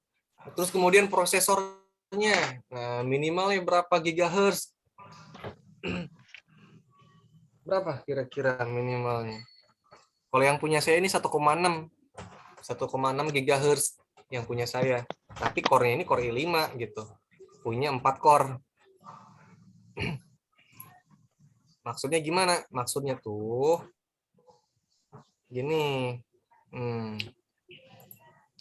Yang tadi saya bicarakan, nah ada yang sampai 2,6 GHz tuh, lebih mantap lagi tuh 2,6 GHz. Maksudnya itu gini, yang tadi saya bicarakan bahwa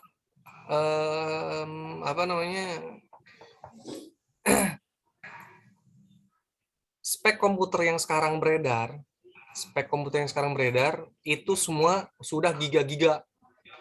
Ya, mau yang pakai HP juga sama aja, HP juga kan ada speknya, dan itu minimal pasti giga. Nggak akan mungkin dong pakai HP yang RAM-nya 256 mega atau 512 mega, udah nggak zaman sekarang, ya kan? Nah, sedangkan kalau misalkan sebentar, saya sharing screen. Oke. Nih.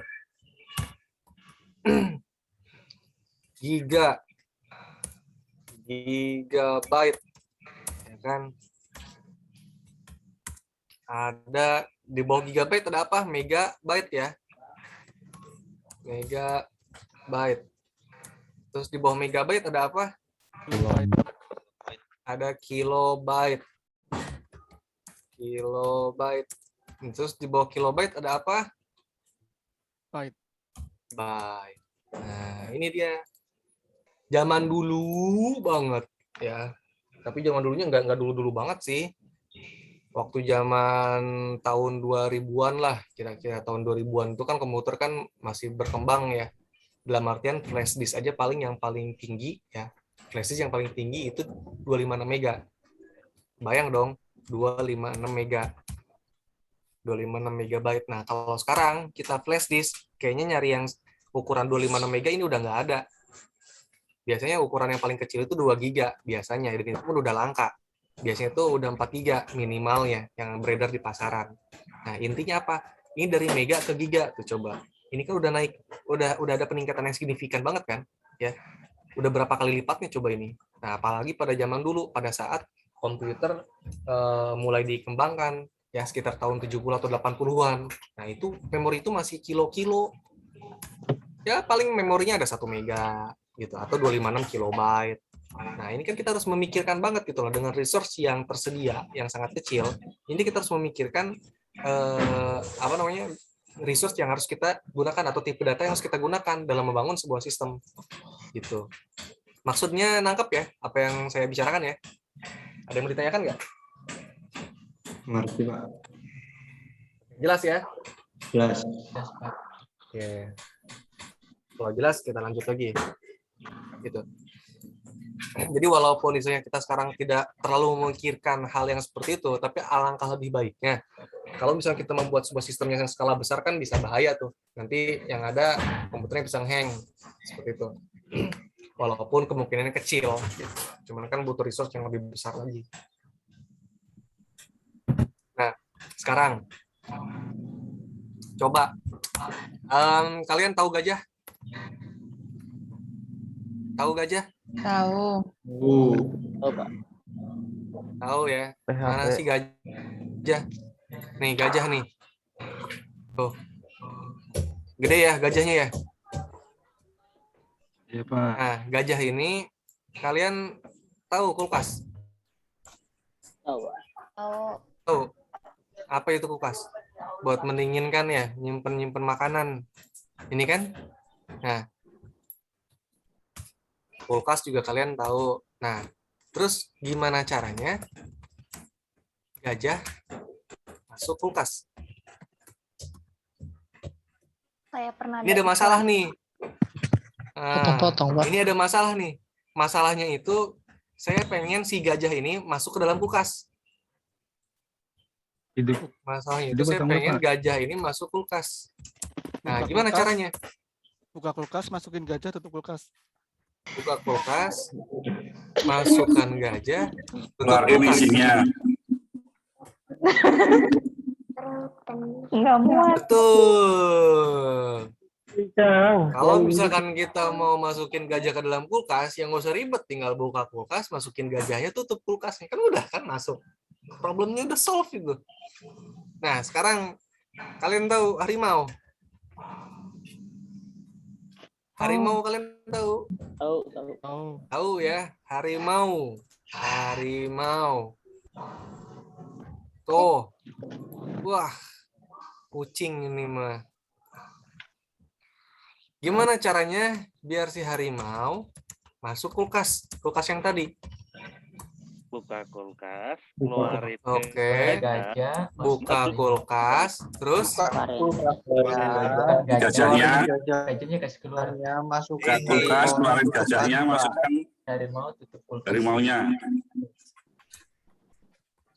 Oke, gini ya. Ingat, tadi di sini saya bilang kulkas yang tadi, bukan kulkas yang baru. Kulkas yang tadi itu udah ada gajahnya. Nah, jadi pada saat kita buka kulkas, kita keluarin dulu gajah. Begitu kita baru masukin harimaunya. Tutup deh kulkasnya. Gitu. Jadi kalian tadi yang awal pasti ada yang berpikir itu nggak bisa masukin gajahnya gede, kulkasnya kecil.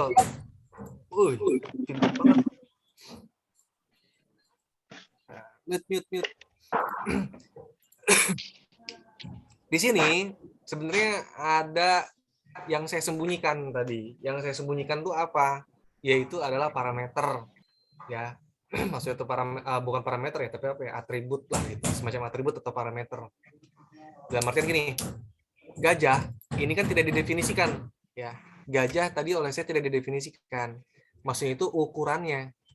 Ukurannya berapa? Saya tidak mendefinisikan. Dan kulkas pun juga ukurannya berapa? Saya tidak mendefinisikan, gitu kan. Nah, jadi kita anggap bahwa ukuran gajah itu lebih kecil daripada kulkas. Begitupun dengan harimau. Harimau juga lebih kecil dari kulkas.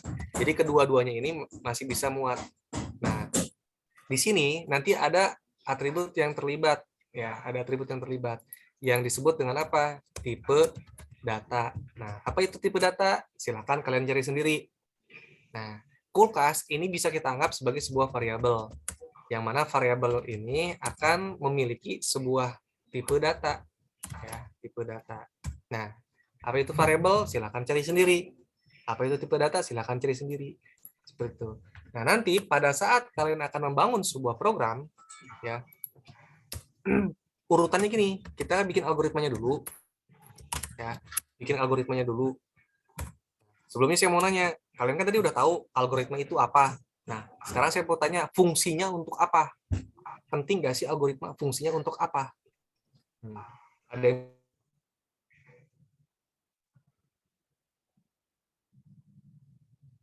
bisa jawab? Mengurutkan langkah-langkah untuk menyelesaikan masalah, Pak.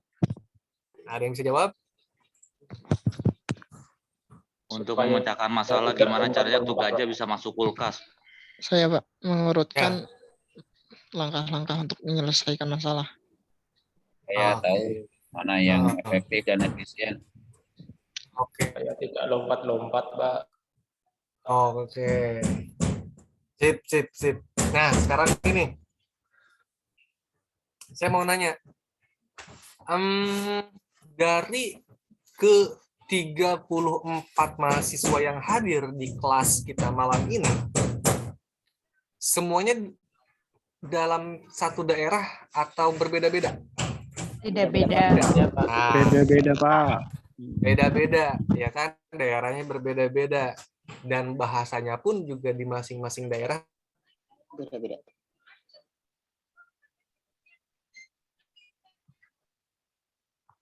Berbeda-beda. Kan gitu. Persepsi yang sama, ya. Jadi kita membutuhkan satu persepsi yang sama yang mana bisa kita baca di semua daerah. Kan gitu. Intinya bikin satu multilingual yang universal gitu. Nah, ini menggunakan algoritma. Nah, jadi fungsinya itu ke sana, algoritma itu. Untuk membuat sebuah penyelesaian masalah, itu kan, yang bisa apa nih? Yang bisa dibaca oleh siapa? Oleh bahasa pemrograman. Bukan oleh bahasa pemrograman. Yang bikinnya dong. Pembacanya. Iya, yang bikin, yang bacanya, gitu kan? Programmernya. Oleh programmernya. Cuman masalahnya ini programmernya kan nggak semua dari orang Indonesia, nggak semua orang Jakarta, gitu kan? Nggak semua orang orang kita lah gitu. Kalau misalnya kita nanti istilahnya kerjasama dengan orang luar, misalkan kita kerja di suatu perusahaan yang mana perusahaan itu dia multinasional, ya. Jadi gabungan gitu, ada yang orang Jerman, ada yang orang Inggris gitu, atau misalkan kita kuliah misalkan di luar negeri yang mana di kuliah itu kelas internasional itu banyak orangnya. Nah, kan nggak mungkin dong kita nulisnya itu dengan menggunakan bahasa sendiri gitu, dengan notasi yang kita buat semau kita. Nah, itu nggak akan bisa. Nah, jadi butuh satu notasi yang bersifat universal dan itu bisa dibaca oleh semuanya. Nah, itu fungsi dari algoritma. Ya, itu fungsinya. Nah, tadi algoritma tadi ada dibuatnya itu ada 3 macam ya, ada 3 macam. Yang pertama buat algoritma itu bisa dengan bahasa deskriptif. Nah, atau kemudian ada yang disebut dengan flowchart. Atau ada juga yang disebut dengan pseudocode. Nah, untuk kita akan menggunakan flowchart. Nah, flowchartnya ini pakai yang flowgorithm. Tapi nanti kita akan bahas juga nih yang deskriptif itu apa, yang pseudocode itu apa. Nanti juga kita akan bahas itu. Nah, flowgorithm itu bentuknya kayak gini. Contohnya, tuh. Contohnya kayak gini nih. Ini kan bentuknya flowchart. Tuh.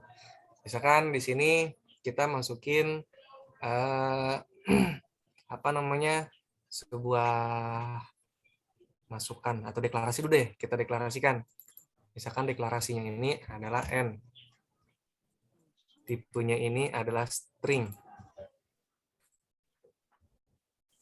Kemudian kita input. Nah, di sini masukan ini adalah N. Kemudian di sini ada keluaran. Keluarannya ini kita keluarkan N.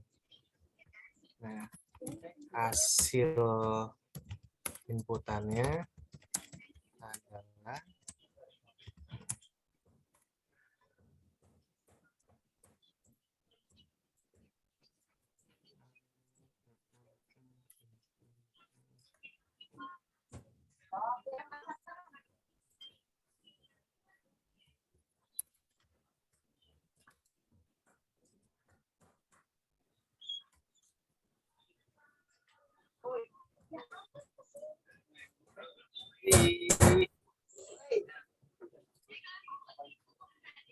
input masukan N. Bisa ini harus tetap harus N aja.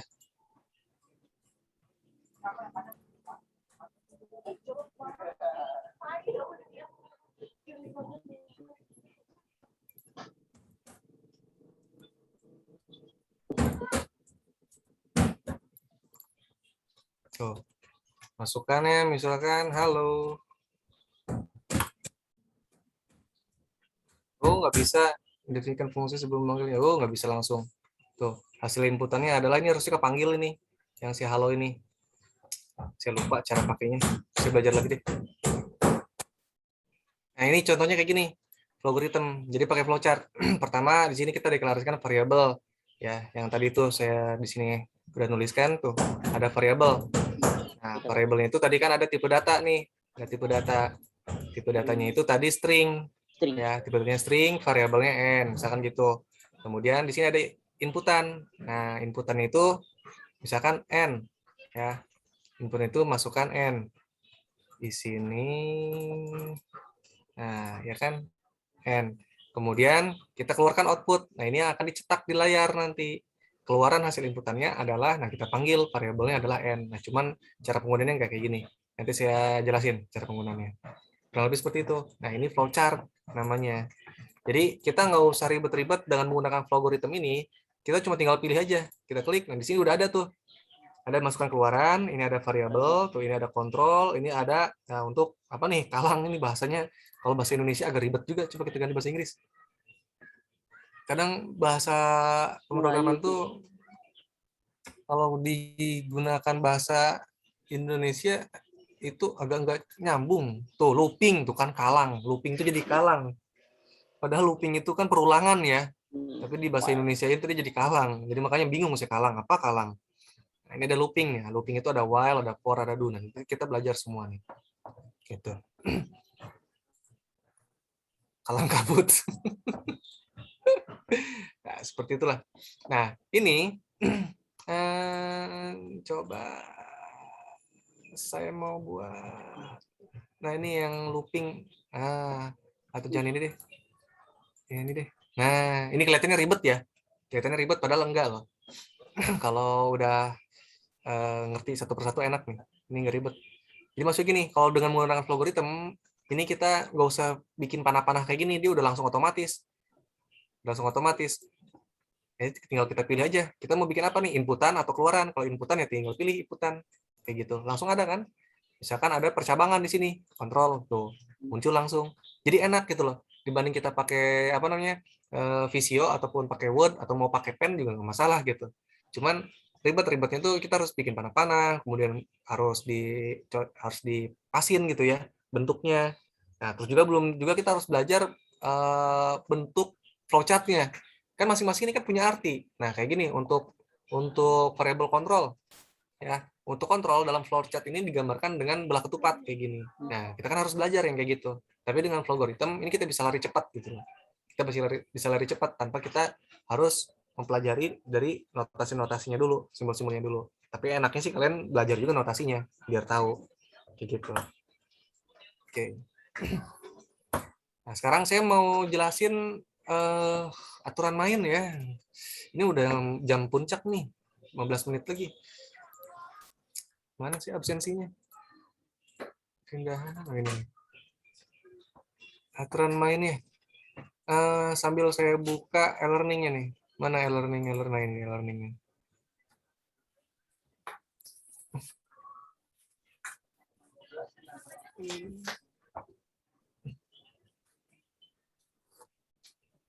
Sinyal. Muter-muter.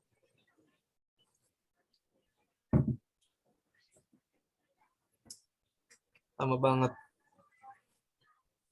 Nah, ini ya.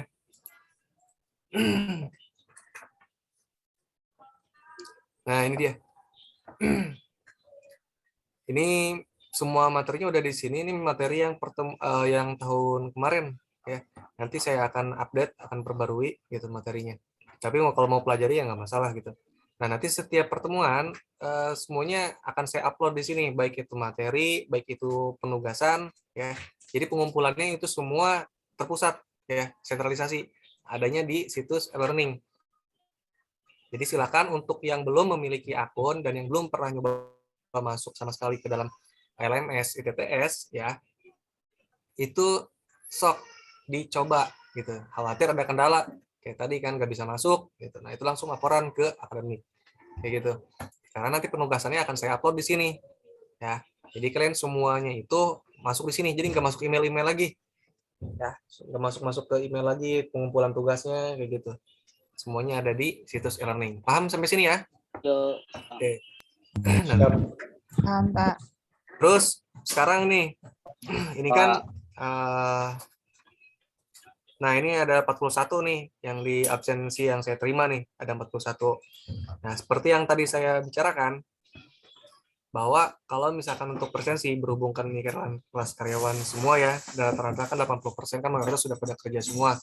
Nah, saya khawatirnya nanti kalian ada yang kebagian shift malam gitu, atau ada hal yang tidak bisa memungkinkan untuk mengikuti kelas ya tetap maya. Dan itu dalam Zoom ini ada yang berhalangan hadir nggak masalah gitu. Tetap akan saya hadirkan. Jadi untuk nilai presensi ini saya nggak akan terlalu memperhitungkan, karena untuk nilai presensinya nanti saya akan cek di tugas. Jadi setiap hari, setiap pertemuan nanti akan ada penugasan di sini. Ya, akan ada penugasan di sini. Nah, untuk sekarang, untuk pertemuan pertama, ini saya akan kasih bonus buat kalian semua, bebas dari tugas. Bebas dari tugas, dan artian saya akan hadirkan semuanya. Alhamdulillah. Gitu. Tapi untuk mulai minggu depan, siap-siap. Ya, mulai minggu depan siap-siap. Nah, sama-sama. Nah, di sini nilainya. Nah, jadi kalian lihat ada apa namanya nih? Persentase ya. Presensi 15%, ya kan? Nah, presensi ini nanti akan saya ambil dari nilai tugas kalian. Itu 15%. Kemudian ini ada praktek tugas atau praktek. Maksud tugas atau praktek ini itu adalah nilai tugas akhir atau proyek akhir. Nah, jadi di akhir pertemuan ya, di akhir pertemuan nanti itu kalian membuat satu buah sistem ya, satu buah aplikasi yang kalian bikin dari bahasa C ya, yang kalian bikin dari bahasa C tapi dengan dokumentasi yang lengkap. Dalam artian gimana dokumentasi yang lengkap? Itu ada alurnya dulu. Pertama ada contoh kasus. Nah, maksudnya itu apa? Maksudnya itu gini. Jadi pertama itu kalian deskripsikan dulu masalahnya apa.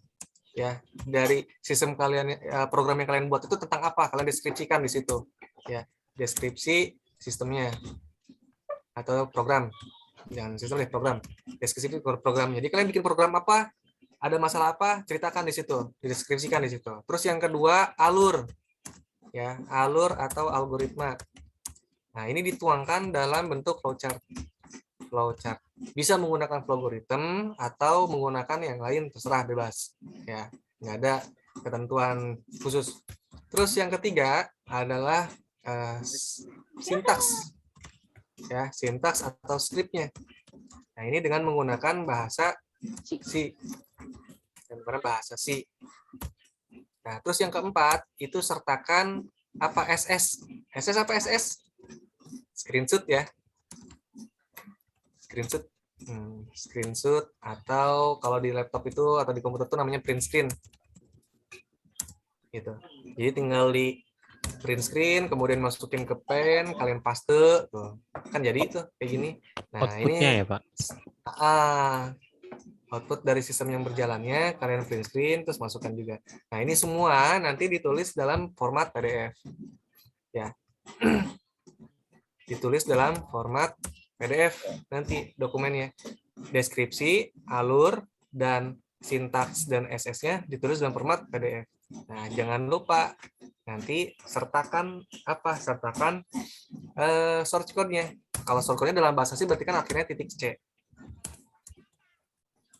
Gitu. Ini kalau misalkan kalian pakai online C compiler di sini, kalian ketik aja nih online C compiler. Online C compiler online. Nah, ini nih onlinegdb.com. Saya copy, saya paste di sini deh. Oh, udah. Oh. Ya kan? Misalkan kayak gini. Hello world, kita run. Kita run, dia compile. Nah, ini dia hasilnya. Nah, hasilnya ini nih. Screenshot nih sama kalian nih. Tinggal di print screen gitu kan. Kemudian masukkan ke dalam Paint atau aplikasi yang sejenis. Ya, tinggal dibikin kayak gini deh. Beres kan jadi screenshotnya. Tuh, ini program yang berjalan. Nah, terus udah gitu di sini ada melampirkan source code-nya yang titik C. Nah, ini kalian harus download ini. Download kodenya gitu kan. Tuh, belakangnya ada C kan, titik C. Ya. Formatnya itu adalah .c. Tuh, formatnya .c. Kalau untuk yang dokumennya ini kan dalam bentuk PDF formatnya. Kalau yang ini sintaksnya itu dalam bentuk C.c. Kita save aja file. Save. Kayak gitu. Nah, ini udah ke-download nih. Coba saya buka di sini. Open. Nah, ini bisa klik kanan, bisa pakai Notepad++. Tuh, kan hasilnya sama kayak gini-gini juga. Ya. Seperti itu. Kurang lebihnya. Nah, itu nanti project akhirnya. Ya, project akhir nanti kalian bikin kayak gini. Ini untuk tugas akhir ya. Itu di luar UTS dan UAS, beda lagi. Untuk UTS formatnya 25%, untuk UAS formatnya 30%. Nah, jadi totalnya ke semuanya adalah 100%. Nah, ini untuk project akhir nilainya gede nih, 30%. Jadi saya harap untuk menyusunnya mendingan mulai dari sekarang kalian tentuin mau bikin apa nih kira-kira. Jadi pada saat berjalan perkuliahan gitu kan ada materi-materi baru. Nah, kalau misalnya ada yang mau ditanyakan ya tinggal tanyakan aja gitu. Nah, untuk sekarang saya kasih nilai modal. Saya kasih nilai modal untuk semuanya, nilainya itu adalah 100 semua. Tuh. Ya. Saya kasih nilai modal awal kalian 100 semua. Jadi nilainya A semua nih buat kalian nih. Ke 41 orang ini nilainya A. Nah, tugas kalian itu mempertahankan bagaimana caranya biar nilainya nggak turun. Misalkan nih, berhubung hari ini aman, ya nggak ada penugasan apa-apa, ya udah aman, nggak bakal ada penurunan nilai. Tapi misalkan pertemuan berikutnya nih, ada tugas tuh. Nah, terus nggak ada yang nggak ngirim, ya otomatis nilainya kurang 1 dong, turun dong, jadi nggak 100, misalkan 90. Nah, aman lah, masih A, gitu kan. Tapi misalkan nggak ngumpulin praktek nih, 0. Nah, udah mulai checklist tuh. Nah, hati-hati tuh, gitu. Ya, UTS-nya, UAS-nya ikut, dapatnya 100. Gitu. Ya udah dapat akhirnya gini, nilai akhirnya. Seperti itu. Paham ya? Pak, mau nanya, Pak. Pertanyaan? Pak. Untuk yang tugas mingguan itu deadline-nya berapa hari, Pak? Nah, untuk tugas mingguan, deadline-nya itu saya nggak kasih deadline sebenarnya, Mas. Jadi, kalian jangan dipusingin dengan deadline. Kalau misalnya saya kasih deadline, kalian pasti pusing, Ya, betul, kejar-kejaran Pak. waktu. Nah, itu dia. Saya juga merasakan. Dulu kuliah sambil kerja ngerasain gitu susahnya gimana ngatur waktu. Jadi saya nggak kasih deadline untuk penugasan. Yang penting jangan lupa submit aja intinya. Jangan lupa submit di sini ya. Di sini. Oke, Pak. Nanti begitu beres perkuliahan ya, begitu beres perkuliahan sampai tanggal 16 nih, beres UAS, nanti saya akan coba buka mana yang mengumpulkan, mana yang tidak. Nanti saya cek satu persatu seperti itu. Pertanyaan lain sebelum kita akhiri? Ada pertanyaan lain sebelum kita akhiri?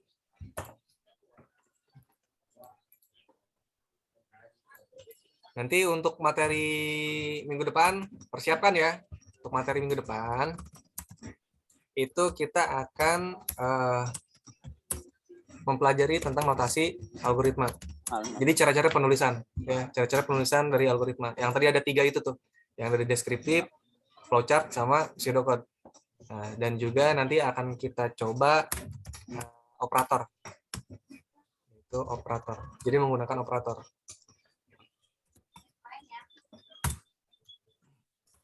Gitu. Nanti kita akan langsung coba praktekkan. Jadi persiapan, ya, toolsnya persiapkan alat tempurnya. Pertama, untuk membuat flowchart-nya, terserah mau pakai logarithm ya untuk flowchart-nya, atau mau pakai bisa pakai logarithm atau menggunakan visual lagi Microsoft Visio ya, Microsoft Visio, atau mau pakai Word juga bisa, pakai Word juga kan ada tuh, atau mau pakai Paint juga bisa, bebas terserah ya, bebas. Pak, mau pakai tulis tangan aja gitu, wih mantap, luar biasa, yang penting kebaca. Terus udah gitu siapin apa namanya untuk compilernya ya, mau terserah idenya tuh mau pakai apa tuh, mau pakai yang online mangga, mau pakai code block mangga, atau mau pakai apa namanya VS Code mangga, terserah, bebas toolsnya ya, toolsnya bebas terserah. Jadi saya harapkan untuk minggu depan itu teman-teman semua sudah menyiapkan alat tempur kita. Jadi kalau misalkan kita sebagai seorang prajurit nggak punya alat tempur, nggak siap alat tempur, waktu bisa ditembak duluan nanti, bahaya. Ya, ada pertanyaan lain sebelum kita akhiri? Oke, Pak. Biar pada istirahat, biar pada bobo nyenyak. Kalau nggak ada, saya akhiri nih. Nggak ada ya? Habis deh. Alhamdulillah, kalau misalkan nggak ada yang mau nanya. Nanti jangan lupa, oh iya saya mau tanya satu hal nih, lupa saya. Ketua kelas, ada nggak ketua kelas? Ketua kelas, siapa? Belum ada. Siapa ketua kelasnya? Hah? Ketua kelasnya siapa? Belum ada, Pak. Belum ada, Pak. Ya wis deh, ntar pikirin sendiri deh.